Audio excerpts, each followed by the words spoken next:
3. Yo guys, balik lagi di Cryptorize. Nah, oke nih. Jadi kali ini kita kedatangan teman baru, namanya siapa? Ira. Oke, kali ini asalkan mungkin teman-teman, ya gue yakin juga pasti banyak banget dari kita tuh yang kayak ngerasa nih, wah gue masih belum ngerti kripto apa-apa nih. Nah, temen gue ini otaknya juga masih kopong tentang kripto guys. Masih belum ada isinya, masih kopong, nggak ada isinya gitu Iya. kan otaknya kan. Oke, gue Nah, terima. bener gak? Iya, gue terima. Bener, kan kita belak-belakan aja sini ya. Nah, oleh karena kekopongannya itu, gue yakin juga pasti banyak teman-teman juga yang merasa otaknya masih kopong dan pengen belajar ya kan, gak pengen skeptis dalam industri ini. Tuh. Makanya ini bisa diwakili sama Iren itu sendiri. Nah, mungkin kita nggak lama-lama, kita langsung aja kali ya. Dari lu gimana tuh langsung? Kalau dari gue ya, jujur, kripto itu nyata. Ya, gue nggak bilang itu scam, kripto itu nyata. Tapi jujur gue masih 50 sih. 50-50 dalam arti, gue nggak tahu nih ini bakal menjadi the future atau enggak. Ya. Iya kak, gue gak tau nih bakal jadi future atau enggak. Tapi gue gak skeptis itu ya, yang harus digarisbawahi, gue gak skeptis. Karena menurut gue, ya perubahan itu pasti ada seiring berjalannya waktu, ngerti gak? Kayak gue tuh ngebayanginnya gini, misalnya kita di zaman dulu yang kayak gak ada teknologi ini, gak ada teknologi itu, terus tiba-tiba muncul nih teknologi.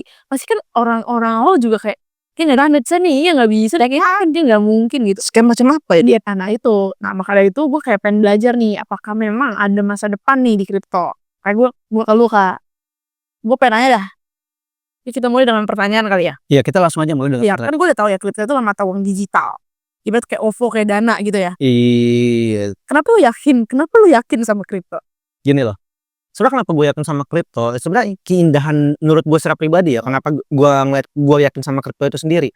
Itu kan sebenarnya kan nggak jauh-jauh dari yang namanya Bitcoin, ya kan? Nah, kenapa gue yakin sama Bitcoin? Karena Bitcoin itu sebenarnya adalah mata uang digital. Kayak kita bilang kayak kalau misalnya lu tadi contohnya kan kayak OVO, kayak Dana gitu ya, yang sebenarnya nggak ada bentuk fisiknya. Itu benar tapi nggak sepenuhnya benar. Gini loh, kalau misalnya kita bilang Bitcoin itu bukan bicara tentang kayak OVO, kayak Dananya, enggak. Bitcoin itu bicara tentang mata uang digital yang mana ya yang itu lu pegang sendiri. Poinnya tuh di situ. Itu lu yang pegang. Ownership-nya tuh lu yang pegang. Gak ada yang bisa rebut. Kalau misalnya kita misalnya punya uang nih, contoh kita gampangnya gini deh. Kenapa kalau kita taruh di Dana, terus kita taruh Dananya bangkrut, uang kita gimana? Nah, kita gimana? Hilang dong kan? Iya. Sebenarnya kan. Nah, kalau misalnya kripto itu contoh kan yang lu tahu tentang kripto tuh apa dulu sih?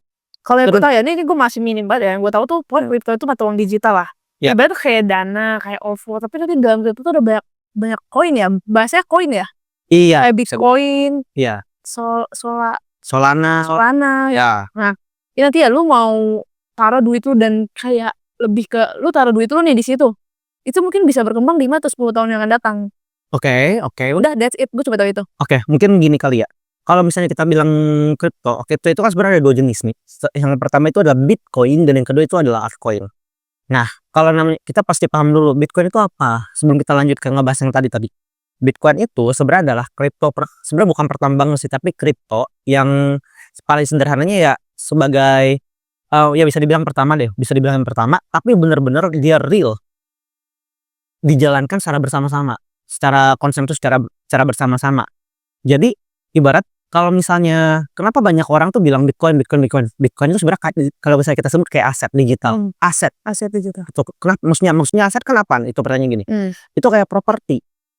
Jangan lihat itu sebagai uang. Sebenarnya kata uang tuh kayaknya kurang cocok deh sebenarnya kalau dibilang ke situ. Itu lo anggapnya kayak uang yang tidak lu perhitungkan.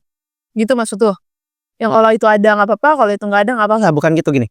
Kalau misalnya kita bicara tentang Bitcoin nih, tadi kan Bitcoin itu gue ngeliatnya sebagai properti, Pak, Bu. Oke. Gue ngeliatnya sebagai properti gitu. Oke. Maksudnya properti itu apa? Properti itu merupakan aset. Iya, aset. Apa maksudnya gini? Di Bitcoin itu sendiri itu dia cuma tercatat sebanyak 21 juta. Itu anak-anak kripto lain tuh pasti udah tahu ya. Kalau misalnya Bitcoin tercatat cuma 21 juta. Nah, ketika Bitcoin itu tercatat sebanyak 21 juta, lantas apa nih yang membuktikan kalau misalnya ini beneran ada, ya kan? Iya. Itu pertanyaannya kan lu ada bentuk fisiknya. Iya. Lu nggak bisa mencairkan itu menjadi uang karena Bitcoin adalah Bitcoin. Nah, sama aja kayak gini, lu punya rumah adalah rumah dong.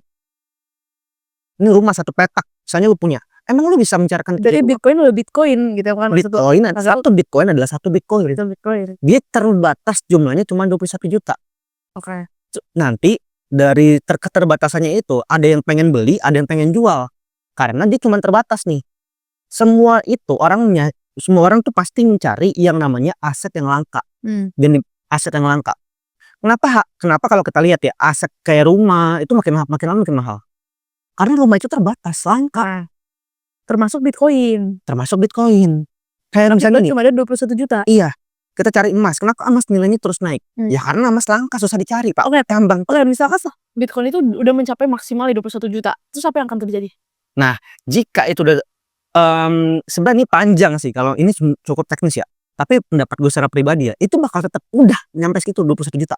Terus nasib yang lain gimana? Maksudnya kayak Tahu nggak gini? Harganya kalau misalnya yang lu tanya apanya nih? Bitcoinnya kah atau harganya kah atau gimana? Bitcoinnya. Nah, kalau misalnya Bitcoin udah nyampe 21 juta, ingat loh, Bitcoin itu kalau kita misalnya punya nih. Misalnya nih aku nih, punya misalnya contoh aja 1 Bitcoin. Ya sampai kapanpun aku punya 1 Bitcoin. Tapi orang bisa beli 0,000001. Orang juga bisa beli 0,001. Orang juga bisa beli sekian-sekiannya lah. Jadi supply-nya tetap segitu. Nggak bakal terganggu gugat. Oke. Nggak bakal terganggu gugat. Kayak jumlah rumah yang taruh aja gini lah. Kalau misalnya di Jakarta ini, kan kita udah tahu nih semua di Jakarta itu kan tanahnya kan udah ada yang punya semua. Terus kalau udah ada yang punya semua ngapain? Kayak gimana? Ya udah karena semuanya tanahnya udah dipenuhi, harganya kan tiap tahun makin naik. Kenapa makin naik? Karena semua orang pengen, tapi kebutuhannya terjaga. Langka. Karena properti atau bisa tepatnya karena tanah di Jakarta Berarti ini ujungnya nanti diperjualbelikan dong. sampai sekarang kan diperjualbelikan. Jadi konsepnya kayak gitu ya, perjualbelikan. Aja kayak gitu. Kalau misalnya orang ngejual tuh buat apa berarti? Berarti orang jangan ngejual dong. Gini deh. Kan langka nanti ujung-ujungnya. Iya dong. Tapi bisa tahan nggak? Kalau misalnya harga properti kan bisa anjlok, tau nggak? Berarti bisa anjlok juga. Bitcoin juga sama. Jangan salah, memang harga properti nggak pernah anjlok. Oh, berarti gini ya, kita beli di saat harga anjlok. Iya. Kita jual di saat harga tinggi. Iya. Permainan gitu ya, naik turun. Sebenarnya semua sama. Kayak properti itu emas ada hancurnya, kan ada naiknya. Tapi cenderung naik kalau misalnya kita lihat jangka panjang. Tapi kalau misalnya ada waktunya bubble dia hancur. Emas, emang dikira emas nggak pernah turun? Emas turun juga kok. Tapi kalau dilihat dari apa? Oke, berarti maksud gue gini loh, maksudnya orang yang naruh duit di kripto itu konsepnya kayak gitu ya, memperjualbelikan Bitcoin dan lain sebagainya gitu kan berarti? Iya. Gitu kan konsep bermainnya? Sebenarnya. Berarti nggak saham dong? Gini, ini menarik nih. Apa yang membedakan saham dengan kripto? Gini, kan kita udah tahu nih, kalau misalnya ada Bitcoin, terus habis itu ada altcoin. Altcoin itu apa kan? Kan dari altcoin itu semua kripto selain Bitcoin. Semua kripto selain Bitcoin adalah altcoin, alternatif coin. Ya kan?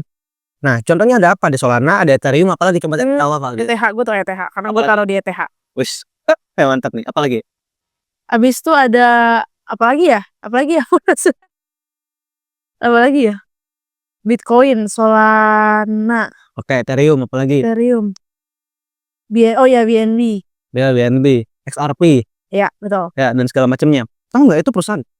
Itu perusahaan. Itu yang dibilang orang kerja di Web3. Nah, bisa dibilang kayak gitu. Ini contoh. Ada saham yang namanya TLKM. Tahu nggak perusahaannya apa? Apa? Telkom. Ada saham AASI. Tahu nggak itu perusahaannya apa? Apa? Astra. Ada saham BBCA. Tahu nggak perusahaannya? BCA. Oh, oke. Jadi terus poin lu apa? Poinnya tuh adalah perusahaan itu untuk bisa mendapatkan uang lebih banyak, dia kan IPO ya. Ya nggak? Ya dong. Supaya ya bisa dapat uang dari masyarakat kan. Nah, itu juga yang dilakukan sama kripto. Itu jadi kayak dalam tanda kutip saham yang nggak terregulasi. Sederhananya gitu. Tapi ada fungsinya, ada utilitasnya. Jangan bawa regulasi. Didengar. Oh iya. Nggak bisa diatur. Gak bakal. Kripto itu nggak bisa diatur. Kenapa? Karena lu gimana ngaturnya? Gini loh. Cara ngaturnya gimana? Nggak bisa. Susah, diatur pemerintah susah. Tapi menurut gua ada possible aja sih untuk diatur. Diaturnya itu paling diaturnya sebagai alat pembayarannya. Iya. Kalau misalnya bicara Pasti ada aja yang dapat diatur, yang dapat diatur pemerintah. Pasti kalau pemerintah lihat celah itu ya pasti diatur. ya jelas. That's why maksud gue jangan terlalu lu menggobar-gobarkan. Enggak, itu pasti.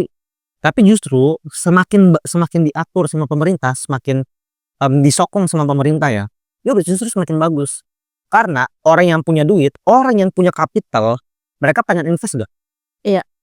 Mereka pengen invest juga dong kalau misalnya di perusahaan-perusahaan teknologi. Tapi siapa yang menjamin kalau misalnya mereka bisa invest di situ? Pemerintah.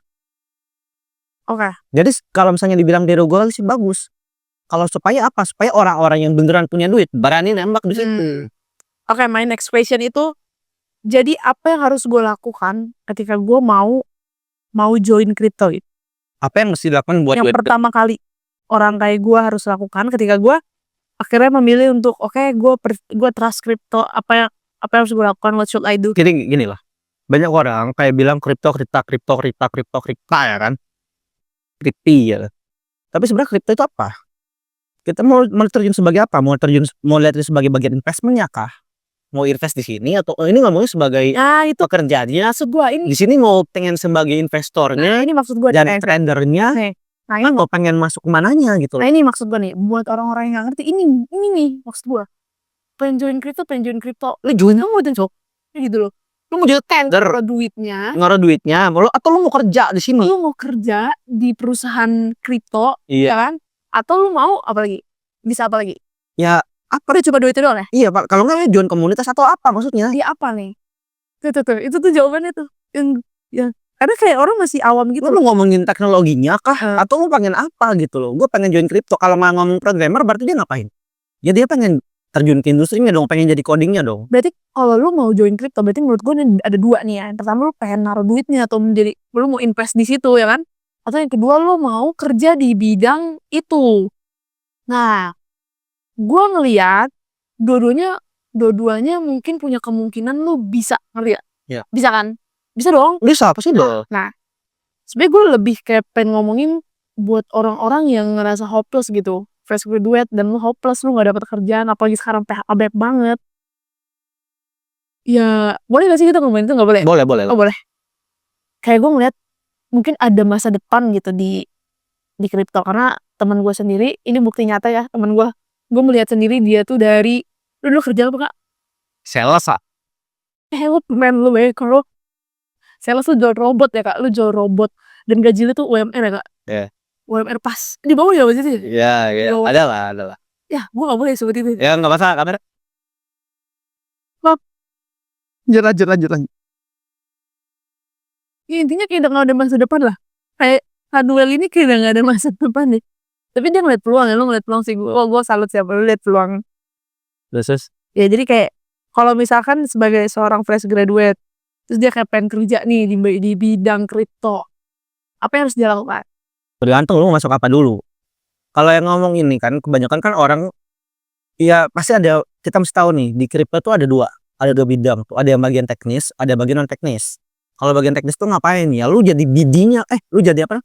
Lu jadi programmernya kayak, lu pengen jadi ngurusin UI UX-nya kayak, atau lu jurusan apa lah? Pokoknya yang berhubungan sama bagian produknya.